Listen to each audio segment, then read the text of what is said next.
মোলৈ এটা প্ৰশ্ন আহিছে, বাইদেউ এগৰাকী মহিলাই নিজকে যৌন তৃপ্তি দিবৰ কাৰণে বেলেগ বেলেগ বস্তু ব্যৱহাৰ কৰিব পাৰেনে? যেনেকৈ বেঙেনা, যেনেকৈ গাজৰ, যেনেকৈ আছে তিয়ঁহ, তেনেকুৱা বস্তুবোৰ ব্যৱহাৰ কৰিব পাৰেনে নাই? চাওক বন্ধুসকল, আজিৰ ভিডিঅ'টোত সেই কথাটো বিস্তাৰিতভাৱে আলোচনা কৰিম, গতিকে ভিডিঅ'টো শেষলৈকে চাই থাকিব, তেতিয়াহে কথাখিনি গম পাব আৰু আপুনিও বুজিব পাৰিব যে তেনেকুৱা কামবোৰ কৰাটো ভাল নে বেয়া, বা তেনেকুৱা কামবোৰ কৰে নে নাই মহিলাসকলে বেছিকেলি। বন্ধুসকল, তাৰ আগত এটা কথা কৈ দিওঁ, আপুনি যদি যৌন সমস্যাৰ যিকোনো কথা মোৰ লগত পাৰ্চনেলিভাৱে পাতিব বিচাৰে বা আপোনাৰ তেনেকুৱা কোনো সমস্যা আছে কিন্তু সেই সমস্যাটোৰ সমাধান পাব বিচাৰিছে, তেনেহ'লে আপুনি মোৰ হোৱাটছএপত কণ্টেক্ট কৰি কথা পাতিব পাৰিব।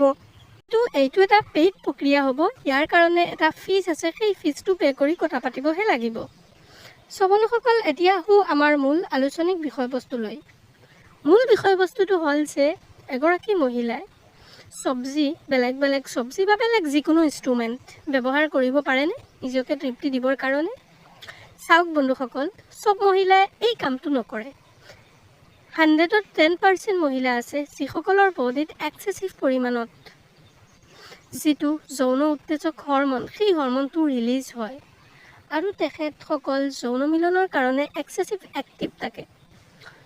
এই 10% মহিলাই নিজে নিজকে তৃপ্তি দিবৰ কাৰণে যি টি কৰিব পাৰে, কাৰণ তেখেতসকলৰ বহুত বেছি পৰিমাণে যৌন উত্তেজনা থাকে, বহুত বেছি পৰিমাণে যৌন মিলনৰ আগ্ৰহিতা বা ইচ্ছা থাকে, যাৰ ফলত তেখেতসকলে কোনো বস্তু চিন্তাবোধ নকৰাকৈ নিজকে তৃপ্তি দিবৰ কাৰণে একেবাৰে বোকা হৈ পৰে।